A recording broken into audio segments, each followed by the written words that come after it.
ശരിക്കും പറഞ്ഞാൽ നിങ്ങൾ ഈ 12 വർഷമായിട്ടുള്ള കടുംപിടുത്തം ഒറ്റ കാരണം കൊണ്ടാണ് നിങ്ങൾ ഇങ്ങനെ അവിടെ എനിക്ക് യാതൊരു കടുംപിടുത്തമില്ല. പക്ഷെ ഞാൻ അല്ല വിവാഹം കഴിച്ചത് ഒരു ആണ് വിവാഹം കഴിക്കുന്നത് ഭാര്യ ആ പുരുഷന്റെ കൂടെ ജീവിക്കാൻ വേണ്ടിട്ടല്ലേ. നിങ്ങൾ കണ്ണൂരല്ലായിരുന്നോ?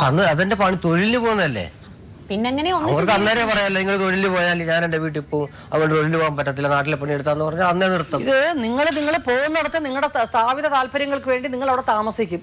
ഭാര്യ നാട്ടിൽ ഒറ്റയ്ക്ക് നിങ്ങളുടെ സഹോദരനും കുടുംബവും താമസിക്കുന്ന വീട്ടിൽ അവര് താമസിച്ചോണം. ഇപ്പൊ വന്ന് നാട്ടിൽ താമസിച്ചപ്പം നിങ്ങളുടെ അനിയൻ തന്നെ പറഞ്ഞെന്ന് പറഞ്ഞു ഇങ്ങനെ വെറുതെ ഇങ്ങനെ നിന്നാ പറ്റത്തില്ല, ചിലവിന് ഒന്നും ഇതില്ല, അവരെ നോക്കാനും പറ്റത്തില്ല, എന്തെങ്കിലും പണിക്ക് പോകാൻ പറഞ്ഞ അവര് പറഞ്ഞിട്ടല്ലേ പണിക്ക് പോയതാണോ?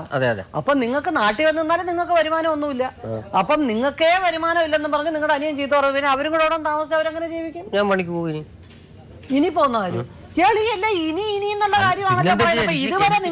എനിക്ക് ചാൻസ് കിട്ടുമ്പോഴല്ലേ എനിക്ക് കാര്യങ്ങൾ ചെയ്യാൻ പറ്റും. വിശ്വാസം നിങ്ങൾ പണിക്ക് പോയി അവരെ നോക്കൂന്നുള്ള വിശ്വാസം നിങ്ങൾ നാട്ടിൽ നിന്ന് 6 മാസമോ 1 വർഷമോ നിങ്ങൾ നാട്ടിൽ നിന്ന് അവരെ നോക്കിയെങ്കിൽ അവർക്ക് ആ വിശ്വാസം ഇനി ഞാൻ തയ്യാറാണ്.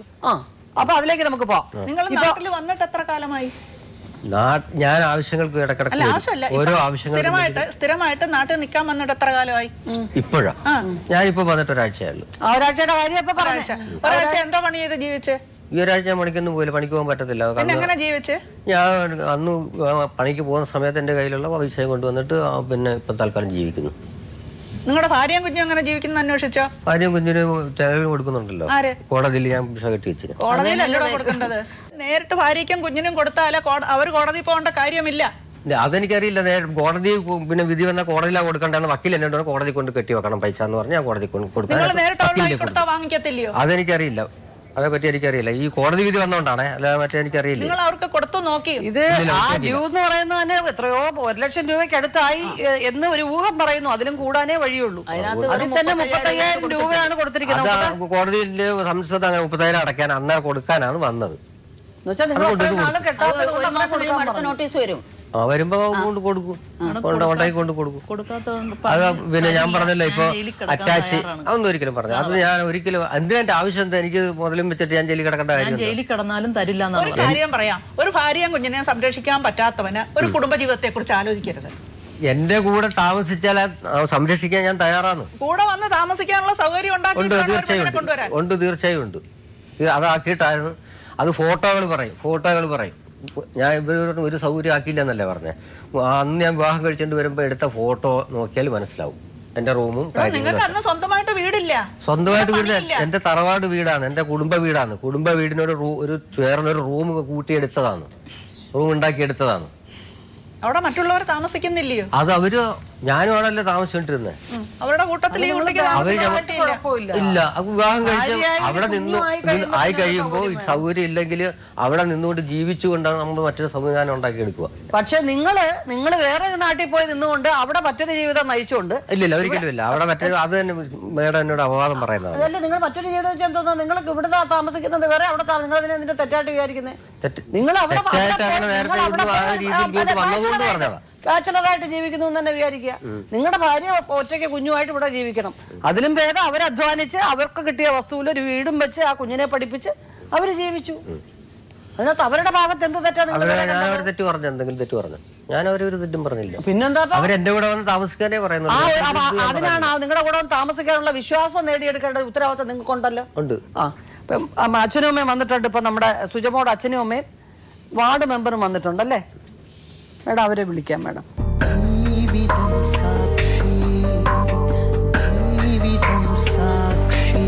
അച്ഛൻ വർക്ക് ചെയ്തിരുന്നതാണല്ലേ? അതെ, ഗവൺമെന്റ് സ്റ്റാഫ്. എവിടെയായിരുന്നു? മെഡിക്കൽ കോളേജ്, ആലപ്പുഴ മെഡിക്കൽ കോളേജിൽ. അമ്മയോ? അമ്മ വർക്ക് ചെയ്തിരുന്നില്ല. സുജി അല്ലാതെ ഒരു മകനും കൂടെ ഉണ്ട്. ഇവരുടെ കല്യാണമൊക്കെ ആലോചിച്ചൊക്കെ അല്ലേ ചെയ്തിരുന്നത്? ആലോചിക്കൊക്കെ അന്ന് ഇയാൾ കുറച്ച് മാന്യനാണെന്നുള്ളൊരു സമൂഹത്തിലൊരു ഇതുണ്ടായിരുന്നു. ആ കാഴ്ചപ്പാട് ഞങ്ങൾ വിവാഹം കഴിച്ചു. പക്ഷേ അവസാനം അതിൻ്റെ വിപരീത ഫലമാണ് നമുക്ക് കിട്ടിയത്. വിവാഹം കഴിച്ച് കുറച്ച് നാൾ അവിടെ താമസിച്ചു, വീട്ടിൽ താമസം. പിന്നെ ഇയാൾ അവിടെ എന്തോ കാരണം കൊണ്ട് വന്ന് ഞങ്ങളുടെ വീട്ടിൽ തന്നെ കഴിഞ്ഞു കൂടിക്കൊണ്ട് ഇയാൾ പിന്നെ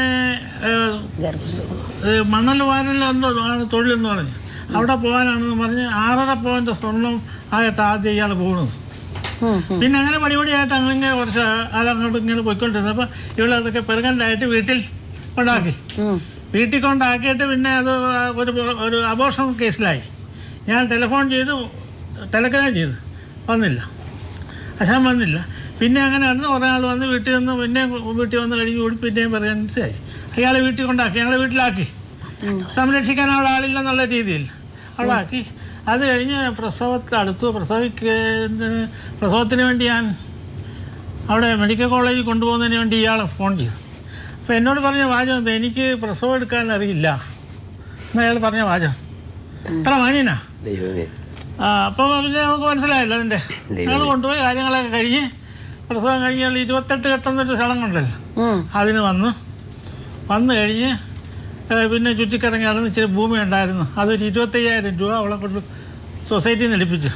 പോയിട്ട് പിന്നെ ആളിനെ മഷിയിട്ട് നോക്കിയിട്ട് ഇന്നേരം കണ്ടില്ല. 11 വർഷം കഴിഞ്ഞ കുഞ്ഞ് 12ാമത്തെ വയസ്സ്. ഈ 11 വർഷമായിട്ട് നമുക്കിപ്പം മൊബൈൽ ഫോണുണ്ടല്ലോ, മൊബൈൽ ഫോണിലെങ്കിലും ഒരു ഭാര്യയും കുട്ടിയെ അന്വേഷിക്കാത്ത ആള് പിന്നെ എന്തോ അവകാശം പറഞ്ഞാൽ ഇനി ഞാൻ ഒഴിയത്തില്ല എന്നൊക്കെ പറയുന്നത് ഞങ്ങൾക്ക് മനസ്സിലാകാത്തൊരു കാര്യം. 28 വീട്ടിന്റെ കാര്യങ്ങളൊക്കെ ഇദ്ദേഹമാണോ നടത്തിയിരുന്നത്? 28 കഴിഞ്ഞ് പിന്നൊരു ഒരു നാടകം കൂടെ ഉണ്ടായി. ഇത് നമുക്ക് വളരെ വിഷമമുള്ള കേസാണ്. നമ്മൾ ബന്ധപ്പെട്ട് ഉണ്ടാക്കിയ കാശ. ഈ നാട്ടിൽ ഇങ്ങനെ കുറച്ചുപേരുണ്ട്. ഈ പാവപ്പെട്ടങ്ങളുടെ വീട്ടിൽ ചെന്നിട്ട് എങ്ങനെയെങ്കിലും അത് പിന്നെ എന്തെങ്കിലും കിട്ടുന്ന വാങ്ങിച്ചിട്ട് കൊണ്ടുനടന്ന് വെള്ളം വീർപ്പിക്കുകയും കാര്യങ്ങൾ കാണുകയും ചെയ്തിട്ട് ഞാൻ കൊടുക്കില്ല, എൻ്റെ കയ്യിലില്ല, ഞാൻ ഉണ്ടോന്നോളാം, ജയിലിൽ കിടക്കാമെന്നുള്ള സംഭാഷണമാണ് പറയുന്നത്. ഇതിനൊക്കെ വേറെയും പരിപാടികളുണ്ട്, അതിലേക്കൊന്നും നമ്മൾ കടന്നിട്ടില്ല. നമ്മളെ മര്യാദയുടെ പുറത്താണ് ഇന്ന് വരെ ഇത്രയും കാലം നീണ്ടിക്കൊണ്ട് പോകേണ്ട കാര്യമില്ല. എങ്കിലും ഞങ്ങൾ എല്ലാം സഹിച്ചും ക്ഷമിച്ചും മുന്നോട്ട് പോയിക്കൊണ്ടിരിക്കുന്നു. ഇന്ന് ശരിയാകും, നാളെ ശരിയാകും. വേണ്ട, ഇയാൾ ഞങ്ങൾക്ക് ഒന്നും തരണ്ട. ഈ കുഞ്ഞിന് വേണ്ടി എന്തോ അവർ കോടതിയിൽ നിന്ന് വിധിയുണ്ട്, ഇച്ചിരി ഭൂമിയുണ്ട്, അതിൻ്റെ കടവും തീർത്ത് ഇനി തന്നേച്ചങ്ങ് പിരിഞ്ഞേച്ചാൽ മതി കൊണ്ടാച്ചാൻ. അതാണ് അവരുടെ ആവശ്യം. അല്ല, അത്രയും മടുത്തില്ലേ ശ്യാംകുമാർ അവർ? അതുകൊണ്ടാണ്. കാരണം ഇപ്പം ഒരാൾക്ക് പണമില്ല, കുറച്ച് സമ്പത്തില്ല എന്ന് പറഞ്ഞാലും കുഴപ്പമില്ല. അപ്പം ഒരു മനുഷ്യൻ പെട്ടെന്നൊരു അസുഖമായിപ്പോയി, അവർ ചിലവാക്കി തന്നെ നിങ്ങളെ ശുശ്രൂഷിക്കേണ്ടി വന്നേ, അതൊക്കെ വേറെ കാര്യം. ഇതെല്ലാം മറക്കുന്നത് സ്നേഹമെന്ന് പറയുന്നൊരു സംഗതിയുടെ പേരിലാണ്. അതിനകത്ത് സ്നേഹവും ആത്മാർത്ഥം ഇല്ലെന്ന് തോന്നി കഴിയുമ്പോഴാണ് ഇതെല്ലാം കണക്കിലേക്ക് വരുന്നത്. ഞാൻ മെമ്പറിനോടൊന്നും ചോദിച്ചില്ലല്ലോ, ഇത് എത്ര നാളായിട്ട് അറിയാം ഇതിൻ്റെ കാര്യങ്ങൾ? ഇതിൻ്റെ കാര്യങ്ങളെന്ന് പറഞ്ഞാൽ ഞാൻ മെമ്പറായിട്ട് ഇപ്പം 5-ാം വർഷം ആകുന്നേ ഉള്ളൂ. അതിന് മുമ്പാണ് ഇവർ 2001 ഇവരുടെ വിവാഹം കഴിഞ്ഞത്. അതിനുശേഷം ഉണ്ടായ ഈ സംഭവങ്ങൾക്കൊക്കെ അന്നത്തെ മെമ്പർ ഇടപെട്ട് ഇവരെ ചർച്ചകൾക്കൊക്കെ വിളിച്ച് സംസാരിച്ചിട്ടുള്ളതാണ്. അതിലൊന്നും പരിഹരിക്കപ്പെട്ടിട്ടില്ല. പിന്നെ ഇപ്പം ഇവർ കുടുംബ കോടതി കേസ് നടന്നുകൊണ്ടിരിക്കയിൽ മെമ്പർ എന്ന രീതിയിൽ നമ്മളുമായിട്ട് കാര്യങ്ങൾ ദുഃഖങ്ങളൊക്കെ സുജ നമ്മളോട് പറയാറുണ്ട്. പിന്നെ ഇന്ന പോലൊക്കെയാണ്, അക്കയുടെ ഭർത്താവാണെങ്കിൽ അക്ക സഹിക്കുമോ, പിന്നെ ഈ കുഞ്ഞിന് ഒരു ഫോൺ കോൾ പോലും അല്ലെങ്കിൽ അല്ലെങ്കിൽ എന്തുണ്ട് ഏതാണെന്ന് ചോദിക്കാത്ത ഒരവസ്ഥയിലേക്ക്. പിന്നെ അതിപ്പോൾ ഞാൻ അപ്പോഴും ഒരു കുടുംബ ബന്ധം വേർവിട്ട് പോകാനായിട്ട് നമ്മൾ എളുപ്പമാണ്, അത് കൂട്ടി യോജിപ്പിക്കാൻ പറ്റത്തില്ല, അതുകൊണ്ട് സുജ അഡ്ജസ്റ്റ് ചെയ്ത് പോകണം എന്നൊക്കെ നമ്മൾ ഉപദേശ രൂപേണ പറഞ്ഞിട്ടുണ്ട്. ഒരിക്കലും ആ ഭവനത്തിൽ പോയി ഒരു അപ്പച്ചിയുടെ വീടാണ്, ശ്യാമിൻ്റെ അപ്പച്ചിയുടെ വീട് എന്ന് പറയുമ്പോൾ ശ്യാമിന് എഴുതി കൊടുത്തിരിക്കുന്നത്. ശ്യാമുമായിട്ട് ഞാൻ സംസാരിച്ചപ്പോൾ ശ്യാമ് പറയുന്നതിന് അതിനൊരു അതിലെയും ഒരു ഇത് നമ്മൾ ഉൾക്കൊള്ളണം. കാരണം ശ്യാമിന് എഴുതി കൊടുത്ത സ്ഥിതിക്ക് ശ്യാമാണ് ആ അപ്പച്ചിയുടെ ഒരു ബാധ്യതക്കാരി എന്ന് പറയുന്നത്. അപ്പച്ചിയെ നോക്കേണ്ട ഒരു കടമ ശ്യാമിലുള്ളതാണ്. അപ്പോൾ ശ്യാമിനോടൊപ്പം ചെന്ന് ഭാര്യയും കുട്ടിയും സംരക്ഷിക്കാം. പക്ഷെ അതിനിപ്പുറം എന്ന് പറയുമ്പം ഈ 11 വർഷക്കാലം അച്ഛൻ്റെ വികാരമാണ് അച്ഛൻ പറഞ്ഞത്. അവിടെയോ ഇവിടെയോ എന്നുള്ളതല്ല, ഒരു സത്യമാണ്. ഒരു ഭാര്യ എന്ന് പറയുമ്പോൾ 12 വർഷത്തിന് മുമ്പ് സുജയ്ക്ക് എന്ത് പ്രായമുണ്ട്? മനുഷ്യൻ ആഗ്രഹങ്ങളും ഒരു കുടുംബത്തോടൊപ്പം ജീവിക്കാനുള്ള, പക്ഷെ അതിൽ നിന്നെല്ലാം വേറിട്ട് നിന്നുകൊണ്ട് ആ കുട്ടിക്ക് വേണ്ടി കുട്ടിയെ മാത്രം ലക്ഷ്യമാക്കിയാണ് സുജ ഇതുവരെയും പെരുമാറിയത്. അപ്പം ശ്യാമിനെ ഉപേക്ഷിക്കാൻ സുജ അങ്ങനെ പറയുന്നില്ല. ശ്യാമ് പിന്നെ സുജ താമസിക്കുന്നിടത്തോട്ട്, സുജയുടെ ഭൂമിയാണ്, സുജയുടെയും ശ്യാമിൻ്റെയും പേരിലുള്ള വസ്തുവിലാണ് സുജ ഒരു ചെറിയ വീട് വെച്ച് താമസിക്കുന്നത്. അവിടേക്ക് സുജയ്ക്ക് ഉള്ളതാണ്, സുജയ്ക്ക് കൊടുക്കാനുള്ളതാണ്. അവർക്ക് കൊടുത്തത് കിട്ടിയില്ല. 25,000 രൂപയ്ക്ക് കടമെടുത്തിട്ട് അത് ഇപ്പം 1 ലക്ഷം രൂപ ആയിട്ട് കിടക്കുക. ജപ്തി നോട്ടീസും വന്ന് നടപടിയാണ്ടായിരിക്കുക. നമ്മൾ കൊടുത്തതെല്ലാം വീണ്ടും ഒരു നോട്ടം കിട്ടുമല്ലോ. സെപ്പറേറ്റ് ചെയ്യുന്ന അടുത്ത് തന്നെ ഞങ്ങൾ താമസിക്കുന്ന പറ്റത്തന്നെ ചെറിയ വീട് വെച്ചിട്ട് താമസിക്കുക. അതന്നെ അവിടെ പോയി ഞങ്ങൾക്ക് താമസിച്ചൂടെ? എനിക്ക് ഇവരോട് പോയി ഇങ്ങനെ കള്ളം പറയുന്നവരുടെ കൂടെ പോയി താമസിക്കാൻ പേടിയാണ്. വീട്ടിലെ പോയി താമസിച്ചൂടെ? എനിക്ക് പേടിയാണ് അവിടെ പോയി. സാക്ഷിയില്ലാതെ കളവ് പറയുന്നിടത്ത് താമസിക്കാൻ എനിക്ക് പേടിയാണ്. സത്യം പറ. അവര് പറഞ്ഞത് ജീവിതത്തിൽ ഇയാളൊന്നും സത്യം എന്ത് പറഞ്ഞിട്ടുണ്ട്, ചെയ്തിട്ടുണ്ട്, നല്ല കാര്യം ചെയ്തിട്ടുണ്ട്. ഈ 11 വർഷത്തിനാവും. ഞാനോ? നീ എന്ത് ചെയ്തിട്ടുണ്ട്? അതാ നല്ല കാര്യങ്ങൾ ജീവിതത്തിൽ ചെയ്യാൻ പാടില്ല. അതാണ് ശരി.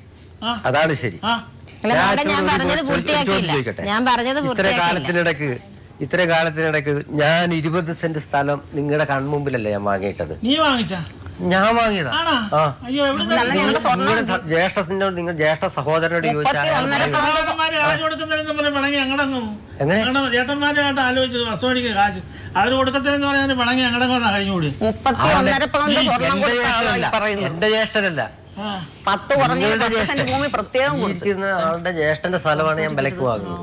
അയാളെ വിളിച്ചു ചോദിച്ചാൽ അത് അതിന്റെ സത്യാവസ്ഥ അറിയാം. അവരുടെ 31.5 പവൻ സ്വർണ്ണം 31.5 പവൻ സ്വർണ്ണം അവർക്ക് തരാൻ കഴിയാതെ സ്വർണം പിന്നെ അങ്ങനെ തരാൻ പറ്റാത്തതുകൊണ്ട് 40 സെന്റ് തരാൻ പറയുന്നത് 10 സെന്റ് സ്ഥലവും സ്വർണത്തിന് ഞാൻ ചോദിച്ചൊന്നുമല്ല. അവര് കൊടുക്കാന്ന് പറഞ്ഞിട്ട് അവർ കൊടുക്കുക. അതിന് 10 സെന്റ് സ്ഥലം അവർക്ക് എഴുതി എന്റെ അതും 2 പേരുടെയും കൂടെ പേരിൽ വെച്ചു. അപ്പൊ അതിനോട് ചേർന്നുള്ള സ്ഥലമാണ് ഈ സ്ഥലം കൊടുക്കുമെന്ന് പറഞ്ഞു. അപ്പൊ എന്റെ കയ്യിലുള്ള പൈസ തികയാത്തതുകൊണ്ട് ഞാൻ പറഞ്ഞു കുറച്ച് സ്വർണ്ണം കൂടെ ഉണ്ടെങ്കിൽ ഇതിനോട് ചേർന്ന് 20 സെന്റ് സ്ഥലം കിട്ടുന്നല്ലേ, നമുക്കൊരു വീട് ഭാവിയിൽ വെക്കാൻ പറ്റുന്ന സമയത്ത് വെക്കാമല്ലോ എന്നുള്ള രീതിയിൽ അത് വാങ്ങിക്കാൻ വേണ്ടിയിട്ട് ഞാൻ ഇവർ പറയുന്ന 6.5 പവനൊന്നും അല്ല 8 പവന്റെ സ്വർണം വാങ്ങിയിട്ടുണ്ട്. ഈ 8 പവന്റെ സ്വർണം വാങ്ങി വിറ്റിട്ട് ആ 2 പേരുടെയും കൂടെ പേരിൽ അവിടെ സ്ഥലം വാങ്ങി അവരുടെ കണ്ണുമുമ്പ് ഇട്ടിട്ടുണ്ട്. ഞാൻ പറഞ്ഞില്ലേ അതിപ്പോ ഈ എന്റെ സ്ഥലത്തിന്റെ അറ്റാച്ച്മെന്റ് പിൻവലിച്ചു കഴിഞ്ഞാൽ ആ സ്ഥലം വിറ്റിട്ട് ഞാൻ ആ പൈസ അടയ്ക്കും. അതെനിക്കറിയില്ല. എന്നാ അവിടെ കിടക്കട്ടെ. അത് കിടക്കട്ടെ. പിന്നെ ഞാനെന്താ ചെയ്യാ? എന്റെ വേറെ സ്ഥാപന രംഗ വസ്തുക്കളൊന്നും വേറെ ഇല്ല. അപ്പൊ പിന്നെ ഈ സ്ഥലം വിട്ടിട്ട് പൈസ കൊടുക്കാനേ പറ്റും. ആ വസ്തു ഈട് വെച്ച് പൈസ ആരാ എടുത്തത്? 2 പേരും കൂടെ എടുത്താ. 2 പേരുടെയും കൂടെ പേരിലാണ് പൈസ എടുത്തിട്ട് പൈസ അങ്ങ് കൊണ്ടുപോയില്ല. പൈസ അവിടെ സ്ഥലം ദേഹണിക്കുകയും ചെയ്തു. സ്ഥലം വൃത്തിയാക്കി അതാണ് ഒരിക്കലല്ല. 12 വർഷമായിട്ട് ഒരു കോയിൻ ഫോൺ പോലും ഉപകാരമില്ലാത്ത അവനെ പിന്നെ നമ്മൾ എന്തുകൊണ്ട് സ്നേഹിക്കുന്നത്? നമുക്ക് മുതലൊന്നും അല്ല, നമുക്ക് മനുഷ്യനായിട്ട് ജീവിക്കാൻ പഠിക്കണം. സന്തോഷം അവൾ എങ്ങനെയെങ്കിലും ജീവിച്ചോളൂ. നിങ്ങൾ തീരുമാനിക്കും. ഞാൻ ഡൈവേഴ്സ് ചെയ്യത്തില്ല, ഞാൻ ഡൈവേഴ്സ് ചെയ്തില്ല. അങ്ങനെ ഒരു നിയമമില്ല. ഉള്ള കാലം ഇയാൾ ഇങ്ങനെ പറഞ്ഞു നടന്ന ഇയാളെ ഞാൻ ആരോടൊന്നും പറയുന്നില്ല. നിങ്ങളോട് ഞാൻ പറഞ്ഞില്ലല്ലോ. നിങ്ങളോട് ആരോട് ഞാൻ ഒരു അക്ഷരം ഞാൻ മിണ്ടിയിട്ടില്ല. കാരണം മിണ്ടിപ്പോയ കേസ്. അതുകൊണ്ട് ഞാൻ ആരോടൊന്നും മിണ്ടില്ല. ഒന്ന് പറയണ്ടാത്തിന് ഇങ്ങനെ കേസിന് പോകുന്ന ആൾക്കാരായിട്ട് ഞാൻ ഒന്നും ആരോടും ആരെങ്കിലും പറയുന്നില്ല.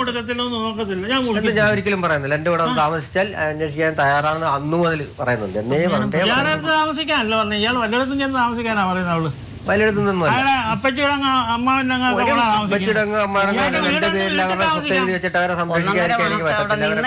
അവിടെ വന്ന്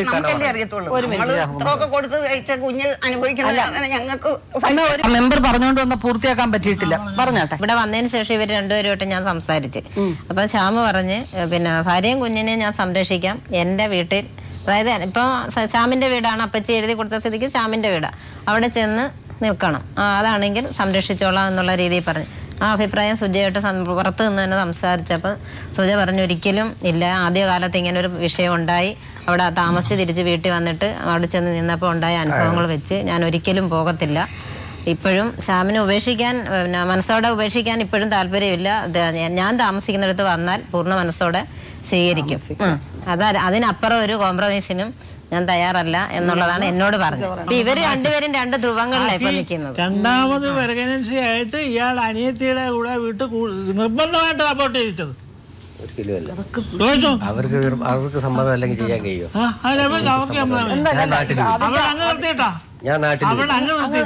അല്ല സാർ, അതെന്താ പറയുക, ഇവര് രണ്ടുപേരുടെയും അതിന് സുജ പറഞ്ഞ കാരണവും ന്യായമായിട്ടുള്ളതായിരുന്നു. ഇങ്ങനെ പറഞ്ഞ കാരണം അന്നത്തെ അവരുടെ സാഹചര്യത്തിൽ ഒരു കുഞ്ഞിനെയും കൂടെ ദുരിതത്തിലോട്ട് കൊണ്ടുവരാതിരുന്നതിന്റെ പോട്ടെ, അതിന് അത്രയും ആയുസേ ഇടുന്നുള്ളൂ. അത്രയും പെട്ടെന്ന് ഇത്രയും പ്രശ്നങ്ങൾ അത് അനുഭവിക്കാതെ മാറിയല്ലോ. പക്ഷെ ഞാനൊരു കാര്യം ചോദിക്കട്ടെ ശ്യാം, ഇനി നമുക്ക് കാര്യത്തിലോട്ട് കിടക്കാം. ആയിക്കോട്ടെ.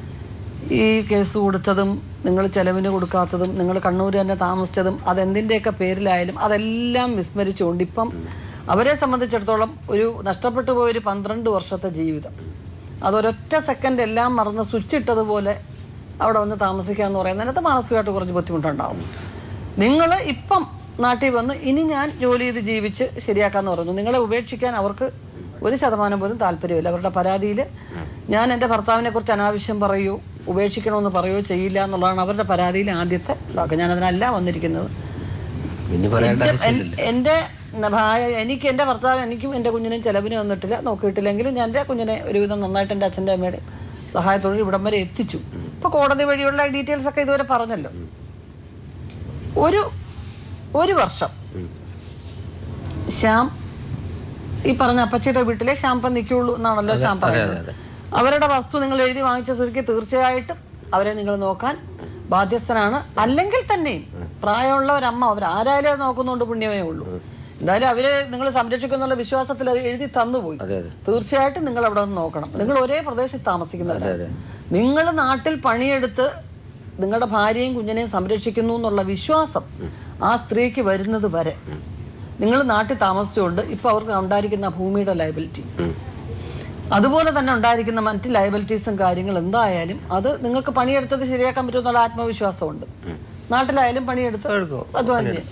അത് നിങ്ങൾ ക്ലിയർ ചെയ്ത് 1 വർഷത്തെ ഒരു കാലാവധി, ഞാൻ വെറുതെ 1 വർഷം എന്ന് പറയുകയാണ്, പിന്നെ കൂടുതൽ കാര്യങ്ങൾ പാനലിൽ പറയും.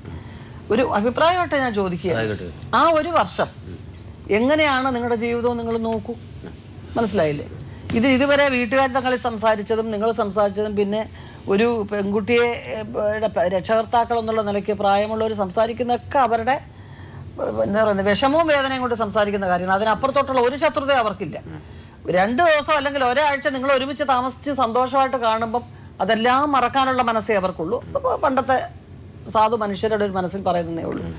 ഈ ഒരു വ്യവസ്ഥയിൽ നിങ്ങൾക്കിത് ആവാമെങ്കിൽ ആ 1 വർഷം എന്തായാലും നിങ്ങൾ കോടതി പോയി കോടതി ചെലവിന് വിധിച്ചു, അങ്ങനെ അദാലത്തിന് പോയിരിക്കുന്നു, പല മധ്യസ്ഥതകളും നടന്നിരിക്കുന്നു. ഇങ്ങനെ ഒന്ന് ചെയ്യാൻ അതിന് നിങ്ങൾക്ക് ഒരു സമ്മതം ഉണ്ട്. എൻ്റെ കൂടെ വന്ന് കൊണ്ടുപോകാൻ 1 വർഷമല്ല എത്ര വർഷം വരെ കൊണ്ടുപോയി വന്നാൽ ഉടനെ അവർക്ക് കൊണ്ടുപോയി നിങ്ങളുടെ കൂടെ താമസിക്കാൻ അവർക്ക് പറ്റും. പറ്റുന്ന സമയത്ത് വന്നാൽ മതി. രണ്ടുപേരുടെ വീട്ടിൽ താമസിക്കണ്ട, ഒരു വാടക വീട് എടുത്ത് താമസിക്കട്ടെ. അതെ, ഈ പാവപ്പെട്ട തള്ള മരിച്ചു കഴിഞ്ഞിട്ട് വാടക വീട് എടുത്ത് പാവപ്പെട്ട തള്ള ഇന്നല്ലല്ലോ ഇയാൾ അല്ല. ഞാൻ പറഞ്ഞില്ല 15 വർഷമായിട്ട് ഞാൻ അവരെ സംരക്ഷിക്കുന്നത്. 15 വർഷമായിട്ട് അവരെ സാർ ഞാൻ പറഞ്ഞേക്ക് അവർക്ക് വേണ്ടുന്ന ചെലവും കാര്യങ്ങളും ഭക്ഷണവും വസ്ത്രവും എല്ലാം ഉണ്ടാക്കുന്നതിന്റെ പൈസ ഞാൻ പറഞ്ഞല്ലോ, ഞാൻ അത് അനിയനെ ഏൽപ്പിക്കും അല്ലെങ്കിൽ അടുത്ത വീട്ടിലുള്ളവരെ ഏൽപ്പിച്ച് അവർക്ക് വേണ്ടതൊക്കെ ചെയ്തു കൊടുക്കണം പറയാം. അത് അവർക്ക് സുഖമില്ലെങ്കിൽ ആശുപത്രി കൊണ്ടുപോകാൻ അതിനൊക്കെ വരും. പിന്നെ ആ സമയത്ത് കണ്ണ് കാണൽ കുറവൊന്നുമില്ല, കണ്ണ് കാണും. അവരുടെ സ്വന്തം കാര്യങ്ങളൊക്കെ കുറെ ചെയ്യാനുള്ള ഒരു ഇതുകൊണ്ട് ഞാൻ പഠിക്കും. കാഴ്ച നഷ്ടപ്പെട്ടതിന് ശേഷമാണ് ഞാനിപ്പം എന്നോട് പറഞ്ഞു ഇങ്ങനെ കാഴ്ച കുറവാണ്, അതുകൊണ്ട് ഇനി വന്ന് നോക്കണം. അതെ അതെ അതെ അതെ. ഭാര്യയും കുഞ്ഞിനെ കുറിച്ച് വന്നാൽ എൻ്റെ കൂടെ താമസിക്കാൻ തയ്യാറാണല്ലോ. അത് പണ്ടേ ഞാൻ പറയുന്നുണ്ടല്ലോ. എന്റെ വീട്ടിൽ അപ്പച്ചയ്ക്ക് ചെലവിന് കൊടുത്ത് സംരക്ഷിക്കാനും നിങ്ങൾക്ക് ചുമതല ഉണ്ടായിരുന്നു, ആഗ്രഹം ചെയ്യുന്നുണ്ടായിരുന്നു. സ്വന്തം ഭാര്യ സ്വന്തം ഭാര്യക്ക് ചെലവിന് അന്നേരം ഈ കേസുമായിട്ടൊക്കെ ആയതുകൊണ്ട് കോടതി വിടുന്നതുകൊണ്ട് കോടതി കെട്ടിവെച്ച് അത്രേ ഉള്ളൂ. അങ്ങനെയല്ലല്ലോ, നിങ്ങൾ പറയാതെ തെറ്റാണല്ലോ പറയുന്നത്. 2850 രൂപ വിധിച്ചിട്ടുണ്ടെങ്കിൽ നിങ്ങൾ അത് മാസം തോറും കൊടുത്തിരുന്നെങ്കിൽ അങ്ങനെ എനിക്കറിയില്ലായിരുന്നു. അതേപ്പറ്റി വക്കീൽ എന്നോട് പറഞ്ഞില്ല. ആ വക്കീൽ പറയാത്തെന്താ? കുടുംബ ബന്ധങ്ങൾ വക്കീലല്ല തീരുമാനിക്കേണ്ടത്. ഭാര്യയും ഭർത്താവുമായിട്ടുള്ള ഭാര്യയും ഭർത്താവും തമ്മിൽ അതൊന്നിച്ച് ജീവിച്ചാലേ ഓരോ കാര്യങ്ങൾ ഭാര്യയ്ക്ക് ഭർത്താവും തീരുമാനിക്കാൻ സംരക്ഷിച്ചോ? എന്റെ കൂടെ ഒന്ന് ജീവിച്ചാലേ എനിക്ക് സംരക്ഷിക്കാൻ പറ്റും.